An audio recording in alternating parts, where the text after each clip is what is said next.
Couramment, lorsque nous travaillons avec des applications Angular, nous devons faire appel aux événements ou alors aux valeurs qui viennent des ressources extérieures. Par exemple, d'un service web et nous devons faire appel à une requête HTTP. Le chemin que nous choisissons très souvent, c'est d'injecter le service dans notre constructeur, un service que nous avons créé ou alors le service HTTP d'Angular directement. Lorsque nous l'avons injecté dans notre constructeur, nous pourrons faire appel à ce service, par exemple dans ng-on-init ou alors dans une autre méthode que nous allons ensuite appeler. Et après, lorsque nous aurons souscrit à la réponse de ces valeurs-là, on peut se dire, alors on va aller parmi nos différentes actions et on va dispatcher par exemple lot user success avec les valeurs que nous avons reçues de notre service. Cela fonctionne, n'est-ce pas?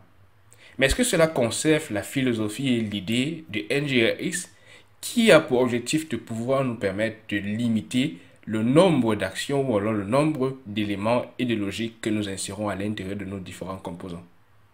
On pourrait se dire par exemple qu'on peut déléguer ces événements-là à autre chose, comme par exemple notre réducteur. Nous pouvons aller dans notre fonction réductrice et insérer notre service et pouvoir dire que lorsque ce service va arriver, alors directement il va modifier l'état de notre application. Cela serait aller en contre par rapport à ce que nous avons de la philosophie de réducteur. Un réducteur doit rester une fonction pure. C'est la raison pour laquelle insérer un service qui va modifier les valeurs directement ici ne pourra pas être la solution.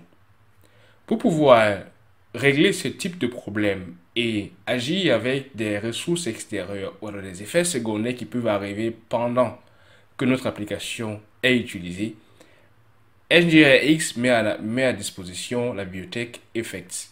Effects permet d'interagir avec le monde extérieur ou alors les ressources extérieures et d'informer ensuite, grâce à une action, notre state que des valeurs nouvelles ont été insérées ou alors qu'une action ou alors un événement s'est produit lorsque nous avons essayé de régler cet effet extérieur ou alors effet secondaire. Nous allons voir à présent comment est-ce qu'on peut se servir des effets et d'abord comment est-ce qu'ils fonctionnent dans une application.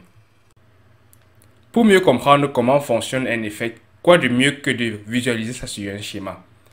Tu te souviens qu'au début de ce tutoriel, nous avons abordé le schéma contenant les actions, le réducteur, notre state. Nous avons vu comment partir d'un composant jusqu'au nouveau rendu en passant par une action, un réducteur et enfin le state. On va refaire ce schéma ensemble et introduire les effets pour nous permettre de visualiser comment, grâce à cette bibliothèque de NGRX, on peut arriver à gérer les effets secondaires qui arrivent dans le cas du scénario d'une requête HTTP par exemple. Ainsi, pour commencer, nous avons besoin d'une autre page et d'un composant. La page est naturellement là où se trouve notre utilisateur et le composant, c'est celui qui va démarrer et initier les différents éléments. Partant de notre page, un utilisateur va cliquer par exemple sur un bouton. Ce bouton, c'est par exemple pour charger la liste des utilisateurs depuis un service web. Que va faire notre composant?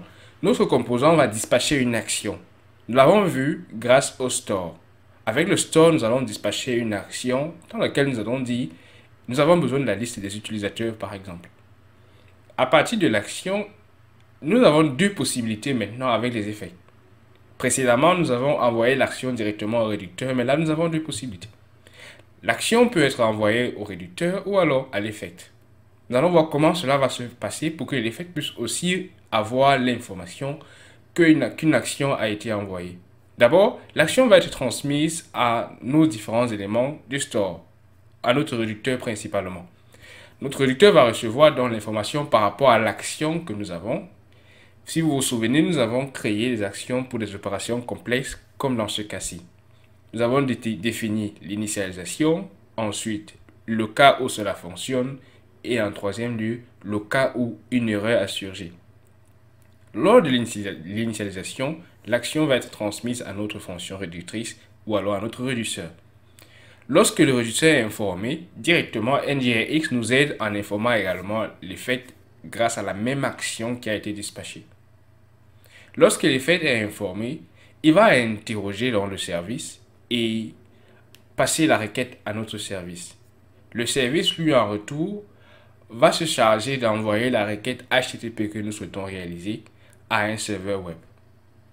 Lorsque le serveur web, après un certain temps d'attente en fonction de l'état de notre application et aussi la vitesse de réponse de notre serveur, va retourner une nouvelle réponse HTTP, cela va être transmis d'abord au service. Le service ensuite va nous renvoyer la réponse à notre effect et l'effect va se charger de dispatcher une action contenant la réponse de notre service. C'est là où intervient le deuxième type d'action que nous avons créé dans le groupe des actions, le success file.